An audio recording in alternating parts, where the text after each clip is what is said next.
Un tiers des victimes des accidents de la route sont des piétons et une grande majorité sont soit des enfants, soit des personnes âgées. Pour parler de ce fléau qui n'épargne pas l'État d'Israël, nous sommes en ligne avec Batsheva qui est la maman d'Eliezer. Bonjour Batsheva. Bonjour. Merci d'être avec nous ce matin sur Studio Kalita. On va parler d'un cas, le cas de Eliezer, votre fils qui a 20 ans, qui a été renversé il y a déjà plusieurs mois par un autobus ici à Jérusalem. Alors d'abord, rappelez-nous ou expliquez-nous plus exactement ce qui s'est passé. Alors Eliezer, il était en train de marcher. Il était sur une rue fréquentée de Jérusalem. C'est un bar pour Yeshiva. Il était en train de rejoindre la famille qu'il avait invitée pour passer Shabbat. Il était sur le passage piéton. Ouais. Et il s'est fait percuter par un bus double. Voilà. Donc il traversait une rue de Jérusalem et il a été percuté par un autobus. Absolument. Et donc, tout de suite après, bien entendu, s'enchaînent les événements. Eliezer est transporté à l'hôpital. Dans quel état il était à ce moment-là ? Eh ben, d'après les rapports de police et de Magen David Adom, son état était critique. Donc, combatif, mais critique. Ouais. Donc, ils l'ont plongé dans le coma pour éviter qu'il souffre trop. Ils ont dû l'opérer d'urgence. Et quand ils nous ont appelés le dimanche, parce que ça s'est passé un vendredi, ils nous ont dit venez vite. Donc tout cela se passe vendredi, quelques heures avant Shabbat, je suppose. Il est transporté à l'hôpital. Et il faut signaler que vous êtes donc à ce moment-là en France, puisque vous habitez en France et vous avez envoyé Eliezer pour étudier à la Yeshiva. Et vous êtes donc, vous, votre mari, vos enfants, donc en France. Donc, alors, bien entendu, lorsque vous recevez ce coup de fil, vous vous affolez, bien entendu, immédiatement. Absolument. Surtout qu'au téléphone, ils ne peuvent rien dire. Juste qu'ils nous disent, prenez l'avion, vous et votre femme, et venez rapidement. Donc c'est ce que vous faites. Vous sautez dans le premier avion et vous arrivez en Israël. À quel hôpital était Eliezer à ce moment-là ? Alors, il était à Shaare Tzedek et Yerushalayim. Ouais. Et on est parti avec une valise, avec 2 chaussettes et un pyjama. Ouais. On a laissé la famille, on a laissé le travail, on a tout laissé pour venir au chevet de notre fils. La chose qu'on a pu faire en attendant, c'est appeler la famille qui était sur place, de façon qu'il puisse se mettre près de lui, le rassurer, lui donner la main et lui dire qu'on arrivait. Bien sûr. Donc vous arrivez en Israël et là, alors bien entendu, la première préoccupation, c'est l'état de santé d'Eliezer. C'est qui, bien entendu, votre but, le premier, c'est qu'il soit de nouveau réveillé et qu'il guérisse le plus rapidement possible. Mais parallèlement à ça, il faut aussi tout un côté bureaucratique, on va dire, qui commence, toute une affaire bureaucratique qui commence. Absolument, parce que on est des Français qui arrivent en Israël sans rien. On a tout lâché. En France, on a un travail, on a des frais fixes, on a des choses. Et puis là, on a tout laissé comme ça. Après, il nous faut s'organiser, trouver un avocat qui puisse défendre nos intérêts et faire en sorte qu'on puisse s'en sortir, quoi. Alors comment on fait lorsqu'on n'est même pas israélien, lorsque je ne sais pas si vous parlez un peu l'hébreu, comment on fait pour se débrouiller avec tous cette montagne de problèmes, on va dire?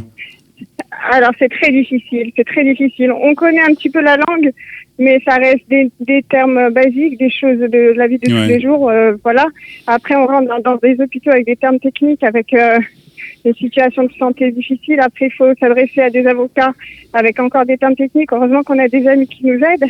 Mm-hmm. Il y a des gens magnifiques autour de nous qui gravitent et qui nous aident à faire des traductions des choses.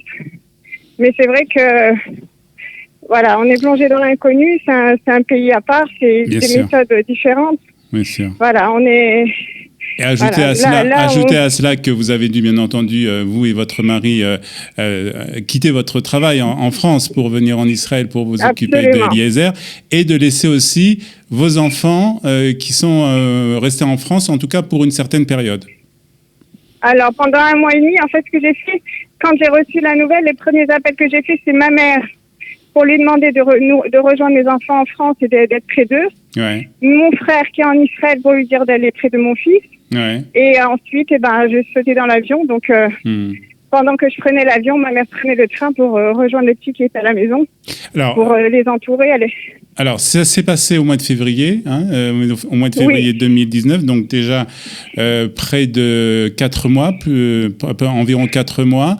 Est-ce que vous avez eu plus d'informations sur les circonstances de l'accident ? Alors, je sais que mon frère a eu une photo de l'état du bus après l'accident. Moi, j'ai pas voulu la voir parce que j'ai trouvé ça difficile. Il y a eu un rapport de police, il y a eu un rapport de MADA. J'ai pas plus d'informations, tout entre les mains de l'avocat. Et ce que je sais, c'est qu'il était sur le passage piéton. Ça veut dire qu'il était dans ses droits les plus stricts et qu'il a pas fait d'infraction, rien du tout. Voilà, donc les circonstances, elles sont très simples. Ouais. On traverse et puis on risque. Alors malheureusement, comme je le disais en introduction, les accidents de la route où sont impliqués les piétons sont de plus en plus nombreux en Israël. Et très souvent aussi, comme vous l'avez dit, ce sont des accidents de la route qui se déroulent lorsque les piétons sont dans leurs droits, c'est-à-dire qu'ils traversent sur des passages piétons. Et on voit aussi de plus en plus que les autobus des compagnies en Israël, que ce soit Egged ou d'autres compagnies d'autobus, sont aussi très impliqués dans ce genre d'accident. Est-ce que vous avez pu aussi le remarquer au cours donc de ces derniers mois où vous êtes un peu plus rentré justement dans ce genre de problème ? Alors, il faut savoir qu'à la période où Eliezer a eu son accident, il y a eu plusieurs cas très rapprochés dans la même semaine. Et on entendait ça et on était très choqués. Et en fait, c'est vrai que ça traverse l'esprit. Est-ce que c'est une volonté de blesser ? Donc on n'est pas rentré là-dedans parce que nous on était dans le but de nous occuper de notre fils. Mais c'est vrai que c'était assez choquant. Bien sûr. Et puis voilà. Donc apparemment c'est maudit. Donc vous arrivez en Israël, vous et votre mari, vous voyez la situation de votre fils qui est une situation difficile, vous comprenez que ça va prendre du temps et en même temps vous comprenez aussi que vos enfants sont restés en France et que cette situation où vous êtes en Israël, eux en France, est un peu difficile et donc vous décidez de faire venir aussi vos enfants ici en Israël. Absolument, parce qu'en fait, mes parents ont été super gentils, ils se sont super bien occupés d'eux, j'ai rien à dire là-dessus, ça c'est évident, mais c'est papy-mamie, donc ça vaut de l'or. Jusqu'au bout d'un moment, quand j'ai téléphoné au téléphone, j'ai appelé les enfants au téléphone, ils étaient en pleurs, maman, quand est-ce qu'on te voit ? Donc ils ont besoin de leur maman, donc voilà. L'idée de recréer une cellule familiale, même si la situation n'est pas facile, mais ça permet de un petit peu stabiliser les choses, quoi. Alors je suppose que bien entendu tout cela engendre de nombreuses dépenses, que ce soit le fait que d'une part vous avez dû trouver un appartement à Jérusalem, de faire venir vos enfants, de trouver des écoles pour chacun d'entre eux.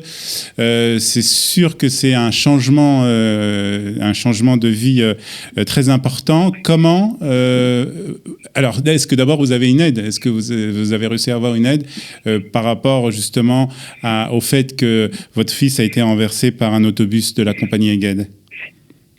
Alors, en fait, ce qui s'est passé, c'est que l'avocat qui a pris le dossier à la base, il a pris le dossier comme un dossier classique. Ça veut dire qu'une personne qui est blessée, il est pris en charge, etc. Donc, ils nous ont fait une avance qui nous a suffi le temps de payer Pessah et de payer les loyers sur Jérusalem. Et puis actuellement, on attend, parce qu'on a changé d'avocat entre-temps, on attend que le nouvel avocat fasse une demande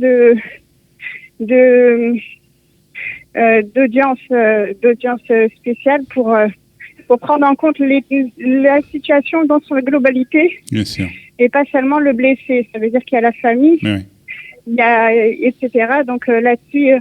voilà, on attend que ça se débloque et actuellement... Donc c'est un processus qui est enclenché, mais qui risque d'être long.